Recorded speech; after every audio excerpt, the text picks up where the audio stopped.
नमस्कार दोस्तों, bloody tax के आज के बहुत ही ज्यादा भूतिया से बिल्कुल डिफरेंट से वीडियो में आप सभी लोगों का बहुत बहुत स्वागत है। जी हाँ दोस्तों, आज का वीडियो भूतिया होने के साथ साथ बहुत ही ज्यादा अलग सा होने वाला है। आज की जो स्टोरी है ये मुझे रीति नाम की लड़की ने इंस्टाग्राम पे लिख के भेजा है। उसके छोटे से 1-1.5 साल के बच्चे के साथ घटी हुई सच्ची भूतिया घटना है ये। आखिर क्या हुआ था, उसके बच्चे के साथ क्यों ऐसी भूतिया घटना घटी थी, फिर वो कैसे उन सब चीजों से बाहर निकल पाई, सब कुछ बिल्कुल स्टार्टिंग से जानते हैं। सबसे पहले मैं आप लोग को रीति के बारे में बता देती हूँ कि ये कहाँ के रहने वाली है, इसकी फैमिली में कौन से लोग हैं। एक्चुअली जो रीति है, इसके फैमिली में इसके मॉम डैड भाई बहन सब बहुत ही बड़ी फैमिली थी इसकी 2019-18 तक। उससे पहले थी, मतलब वो रीजन है क्यों नहीं है अभी। क्या होता है कि 2019 में रीति एक लड़के से मिलती है और उस लड़के से उसको बहुत प्यार हो जाता है और वो अपने फैमिली वाले से बात भी करती है उस लड़के से शादी करने के लिए 2019 के टाइम में। तो उसके फैमिली वाले साफ मना कर देते हैं कि तुम्हारी शादी इस लड़के से नहीं हो सकती। तो वो बोलती है, बहुत मनाने की कोशिश करती है घर वालों को। वो लड़का उसको बहुत ज्यादा पसंद था, वो लड़के से बहुत ज्यादा प्यार करती थी और वो जो लड़का था वो भी बहुत अच्छा था, वो भी इससे बहुत ज्यादा प्यार करता था। लेकिन घर वाले बिल्कुल भी रेडी नहीं होते हैं। एक्चुअली रीति जो है वाराणसी की रहने वाली है, तो घर वाले रेडी नहीं होते। 2019 से बहुत मनाने की कोशिश करती है। उसके बाद क्या करती है, ये 2020 में उस लड़के के साथ भाग जाती है और भाग के शादी कर लेती है, क्योंकि उसके घर वाले रेडी नहीं हो रहे थे और रीति को उसी लड़के से शादी करनी थी।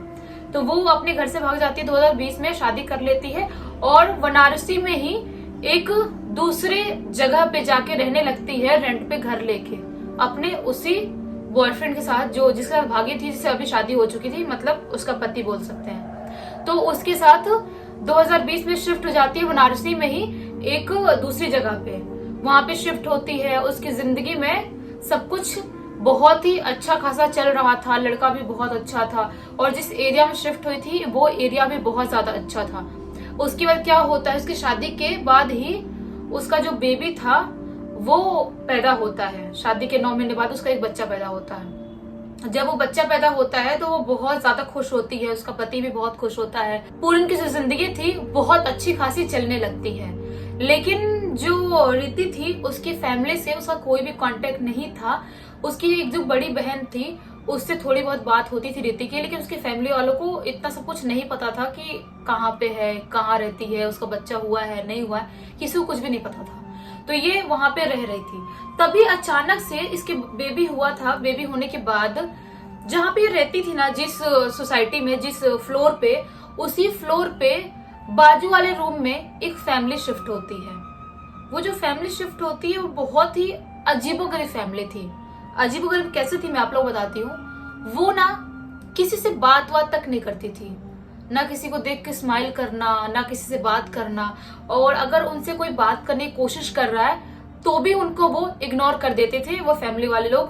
उनकी फैमिली में उनकी 2 लड़कियां थी और एक माँ बाप थे, इतने लोग थे उस घर में। लेकिन वो किसी से बात नहीं करते थे, बिल्कुल रूड टाइप के, अलग टाइप के लोग थे वो लोग। लेकिन शिफ्ट होने के 2-3 दिन बाद ही वो जो फैमिली वाले थे वो रीति से बात करने लगते हैं। रीति को समझ में नहीं आता है कि ये लोग किसी से बात नहीं करते हैं। जब शिफ्ट हुए थे वो टाइम पे भी और भी लोग बात करने की कोशिश कर रहे थे, लेकिन ये किसी से बात नहीं करते, मेरे से कैसे बात कर रहे हैं। लेकिन अब बात करते हैं सामने से। वो जो औरत थी जिनकी 2 बेटियां थी वो लोग बात करते हैं। एक दिन रीति घर पे आते हैं कुछ लेके, मिठाई खाने के लिए। तो रीति सोचती क्या हो, मेरे को क्या करने का, ये लोग किसी और से बात नहीं करते, मेरे से कर रहे हैं, मैं करती हूँ, इसमें कोई बड़ी बात तो है नहीं। तो रीति से बात होने लगती है। उनके फैमिली जो थी वो फैमिली पता नहीं अलग सी ही थी, लेकिन उस फैमिली से और रीति की फैमिली से अच्छा खासा बॉन्ड बन जाता है, अच्छी खासी दोस्ती इनकी हो जाती है। और जो रीति का बच्चा था ना, उसको वो जो फैमिली की जो 2 लड़कियां थी वो बहुत ज्यादा प्यार करती थी, बहुत ज्यादा। ऐसा लगता था कि उनका अपना भाई हो, इतना ज्यादा प्यार करती थी। वो कभी भी आती थी घर पे और बोलती थी कि दीदी हम क्या बाबू को लेके जाएं यहाँ पे खिलाने के लिए अपने घर पे।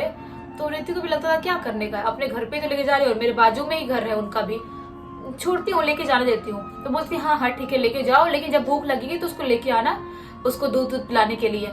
तो वो बोलती है हाँ हाँ ठीक है हम लेके आ जाएंगे। वो जो लड़कियां थी वो इतनी बड़ी नहीं थी, एक होगी मुश्किल से 10 साल करीब की और एक होगी 8-7 साल तक की होगी। तो वो लोग आती थी तो रिति को मना करके भी नहीं होता था, सोचती थी कि बच्चा ही तो है और बच्चों को तो सब लोग ही खिलाते हैं तो इसमें कोई बड़ी बात तो है नहीं। वो उनकी फैमिली की और उनकी बॉन्ड इतनी ज्यादा बढ़ गई, इतनी बढ़ गई कि साथ में रहने लगे, साथ में खाना पीना सब कुछ बहुत ही अच्छा खासा चलने लगा। लेकिन तभी अचानक से 2021 के बाद ही जो रिति का बच्चा है ना, 2021 के तो कुछ महीने निकले थे, अभी 2-3 महीने निकले थे, तभी जो रिति का बच्चा है वो अचानक से बीमार रहने लगा। उसको समझ में नहीं आता था कि मेरा बच्चा अजीब सा बीमार क्यों रह रहा है। वो चिड़चिड़ा सा हो गया था, उसको ना पता नहीं अजीब सा रहने लगा, खाना पीना छोड़ दिया, एकदम कमजोर सा हो गया। किसी को कुछ समझ में नहीं आया कि आखिर बच्चे को हुआ तो हुआ क्या। वो बहुत परेशान रहने लगी, बच्चे को डॉक्टर को दिखा रही है, डॉक्टर को दिखाने के बाद भी बच्चा ठीक नहीं हो रहा है और बच्चा अजीब सा अकड़ जाता था, अजीबोगरीब हरकतें करने लगता था। उसको समझ में नहीं आता था कि ये ऐसी हरकत क्यों कर रहा है। बहुत बड़े बड़े डॉक्टर्स को दिखाई, सब जगह लेके गई, वहीं पे बनारसी में ही, लेकिन उसका बच्चा नॉर्मल नहीं हो रहा था। इसको समझ में नहीं आता कि क्यों नहीं ठीक हो रहा है, आखिर प्रॉब्लम क्या है। डॉक्टर भी कुछ प्रॉब्लम पहचान नहीं पा रहे हैं उसके अंदर प्रॉब्लम क्या है। इतना सब कुछ जांच करवाया, इतने टेस्ट करवाए, लेकिन कोई फर्क नहीं पड़ रहा है। क्या प्रॉब्लम है, क्यों नहीं समझ में आ रहा है, ये सब कुछ वो सोच रही थी, बहुत टेंशन में रह रही थी। उसको समझ में नहीं आ रहा था कि मैं करूँ तो करूँ क्या। तभी जो बताया था ना मैंने, रिति जो अपनी उसकी बड़ी बहन थी उससे थोड़ा बहुत बात करती थी, तो वो अपनी बड़ी बहन को बताती है सब कुछ कि बाबू इतना बीमार रहने लगा है, उसको बहुत प्रॉब्लम रहने लगी है, पता नहीं क्या हो गया अचानक से, मुझे कुछ समझ में नहीं आ रहा है। वो ऐसी ऐसी हरकत करने लगा है, इतना छोटा सा बच्चा ऐसी हरकत कैसे कर सकता है। अजीबोगरीब आवाज निकालता है रात में, अजीब अजीब सा रोने लगता है, उसकी बॉडी अकड़ जाती है, खाना पीना छोड़ दिया, मैं करूँ तो करूँ क्या। तो उसकी बहन बोलती है तू डॉक्टर को नहीं दिखाई अच्छे से। तो बोलती है दीदी मैंने डॉक्टर को दिखाई, मैंने बहुत सारे डॉक्टर को दिखाई, अच्छे अच्छे बड़े बड़े डॉक्टर को दिखाई, लेकिन कोई फर्क नहीं पड़ रहा, मैं क्या करूं। तो उसकी बड़ी बहन जो थी ना, वो बोलती है कि एक काम कर, यहीं पे पास में ही बनारसी में ही एक बाबा जी बैठते हैं जो झाड़ फूक करते हैं छोटे छोटे बच्चों का, और उसके बाद बच्चों को कोई अगर बुरी हवा लगी रहती है तो ठीक हो जाती है। तो वहां पे लेके चलते, तुमने इतना सब कुछ ट्रीटमेंट करवा लिया, उधर से भी कुछ प्रॉब्लम सॉल्व नहीं हुआ, तो एटलीस्ट हम झड़वा फुकवा तो सकते हैं ना कि झाड़ फूक करे, कुछ तो प्रॉब्लम होगी तो ठीक हो जाएगी। तो रिति भी रेडी हो जाती है, सोचती है कि बच्चे से बढ़ के तो दुनिया में कुछ है नहीं। वैसे वो सब चीजों में विश्वास नहीं करती थी, झाड़ फूक या भूत प्रेत बाबा बाबा इन सब पे विश्वास नहीं करती थी रिति। लेकिन उसकी बहन बोलती है, अपने बच्चे के लिए वो रेडी हो जाती है। अपने बहन के साथ वो दूसरे दिन ही उस बाबा के पास चली जाती है। वो जो बाबा थे ना, एकदम बूढ़े से थे और एकदम ऐसा लग रहा था कि उनके जो फेस पे जो तेज था ना, बहुत ज्यादा ब्राइट उनका फेस दिख रहा था। ऐसा लग रहा था बहुत बड़े कोई श्रेष्ठ पुरुष है, ऐसे दिखाई दे रहे थे। वो देखते से ही बोल देते हैं, तुम्हारा जो बच्चा है ना उसको मारने की कोशिश किया जा रहा है। रिति के लिए बहुत ज्यादा शॉकिंग था। वो डर जाती है, रोने लगती है जोर जोर से, बोलती है कौन मारने की कोशिश कर रहा है मेरे बच्चे को, इतना छोटा बच्चा है, इसको कौन मारने की कोशिश करेगा। तो जो बाबा जी थे बताते हैं कि तुम्हारे अपने ही कोई है जो तुमको बहुत दिखावा करते हैं कि हम तुम्हारे अपने हैं और तुम्हारे बहुत ही आसपास रहते हैं, वही लोग तुम्हारे बच्चे को मारने की कोशिश कर रहे हैं।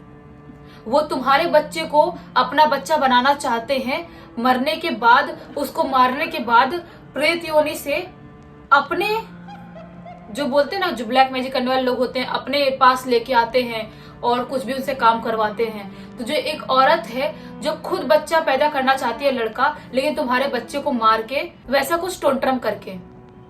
तो रिति बहुत डर जाती है, रोने लगती है, बोलती है बाबा जी क्या बात कर रहे हो आप, ऐसे कैसे हो सकता है, कौन लोग हैं आप, मुझे साफ साफ बताओ, मुझे बहुत डर लग रहा है, मेरे बच्चे को कोई प्रॉब्लम तो नहीं होगी।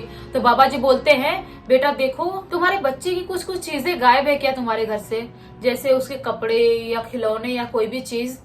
तो रिति बोलती है हाँ हाँ हाँ बाबा जी, गायब नहीं है, वो मैंने ही दी हूँ। मेरे पड़ोस में एक फैमिली है, वो बोलती है उसके बच्चे का, मेरे बच्चे का हैट है और मेरे बच्चे का कैप है और उसके 1-2 कपड़े और एक खिलौने अपने पास रख ली और बोली कि जब हम लोग यहाँ से शिफ्ट हो जाएंगे कहीं और पे तो हम इन सब चीजों को देख के बाबू को याद करेंगे।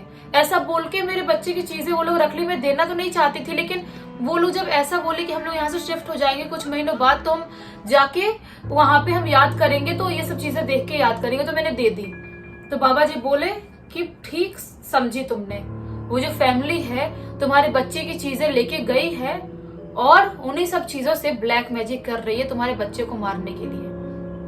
रिति बहुत ज्यादा डर जाती है, बोलती है बाबा जी कुछ तो उपाय बताओ, क्या करूं मैं, मेरा बच्चा मैं कैसे बचाऊं, इतना छोटा बच्चा, इतने छोटे बच्चे को कोई कैसे मार सकता है, मारने के बारे में सोच तक कैसे सकता है। तो बाबा जी बोलते हैं बेटा देखो, मैं एक पानी बना के दे रहा हूँ, बच्चे को पिला दो, दूध में मिला के या किसी भी चीज में मिला के ऐसे भी बच्चे को पिला दो, और एक ताबीज बना के दे रहा हूँ, वो बच्चे को पहना के रखो। लेकिन सबसे बड़ी बात, तुमको जल्द से जल्द वो जगह, वो घर खाली करना पड़ेगा, क्योंकि जो वो फैमिली है उसका अगला शिकार बहुत ज्यादा भारी होने वाला है। उस टाइम पे वो तुम्हारे बच्चे को छोड़ेंगी नहीं।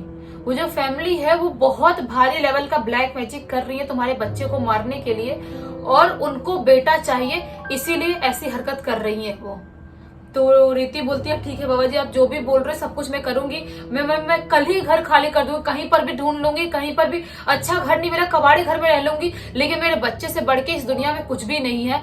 मैं सब कुछ आप जो बोल रहे हो वही मानूंगी, मैं घर खाली कर दूंगी, उन लोगों से बहुत दूर चली जाऊंगी। तो बाबा जी सब कुछ देते हैं, पानी बना के ताबीज बना के देते हैं, और रीति 2 दिन बाद ही वो घर खाली कर देती है बिना उन लोगों को बताए। वो बोलती है कि ये सब जो सामान है हम कहीं और शिफ्ट करवा रहे हैं, क्योंकि यहाँ पे हमारा कुछ ऑफिस का काम करने वाले, लेकिन रहेंगे हम लोग यहीं पे, ऐसा झूठ बोलती है उस फैमिली से, और वो कहीं और शिफ्ट हो जाती है। उस फैमिली को बताती तक नहीं है कि मैं कहाँ पे शिफ्ट हुई हूँ। उसके बाद जाके जो बच्चा था रीति का वो बिल्कुल नॉर्मल हो गया, उसके बाद ठीक हो गया। जो हरकतें कर रहा था इतना छोटा बच्चा, जो ऐसी हरकतें करना बहुत बड़ी बात होती है इतने छोटे बच्चे के लिए, वो सब हरकतें बंद हो जाती है। और अभी के टाइम में रीति वापस से प्रेग्नेंट है, और उसका बच्चा, उसकी फैमिली सब कुछ बहुत ही ज्यादा अच्छे से रह रही है। लेकिन आप लोग सोचो, कुछ लोग इस कदर मतलब बेकार होते हैं कि कुछ भी करते हैं। इतने छोटे बच्चे पे कोई कैसे ब्लैक मैजिक कर सकता है, सिर्फ इस चीज के लिए क्योंकि उनको बेटा चाहिए था, उनकी सिर्फ 2 लड़कियां थी। ये बहुत गलत है। लड़का लड़की में इतना फर्क नहीं होता दुनिया में। जो लोग ऐसा सोचते हैं उनकी सोच बहुत ज्यादा गलत होती है। सिर्फ इस चीज के लिए कि हमारी सिर्फ 2 लड़कियां, हमको लड़का चाहिए, इसलिए आप किसी और का बच्चा मार रहे हो, और ब्लैक मैजिक करके शैतानी शक्तियों को उकसा के आप बच्चा पैदा करना चाहते हो। ये बहुत गलत बात है। भले ही ये स्टोरी बहुत ज्यादा सिंपल थी, उतनी डरावनी नहीं थी, लेकिन एक मैसेज देने वाली थी कि किसी की भी जिंदगी ऐसे बर्बाद नहीं करनी चाहिए। आप लोग बताना कि आप लोगों को ये वीडियो कैसा लगा। अगर आप लोगों को ये वीडियो अच्छा लगा होगा तो इस वीडियो को लाइक कर देना, इस चैनल को सब्सक्राइब कर देना, बेल आइकन दबा के ऑल पे क्लिक कर देना, ताकि जब भी मैं ऐसे ही नए नए खौफनाक वीडियोस डालूं सबसे पहले आप लोग पास पहुंचे। चलिए तब तक के लिए बहुत बहुत धन्यवाद।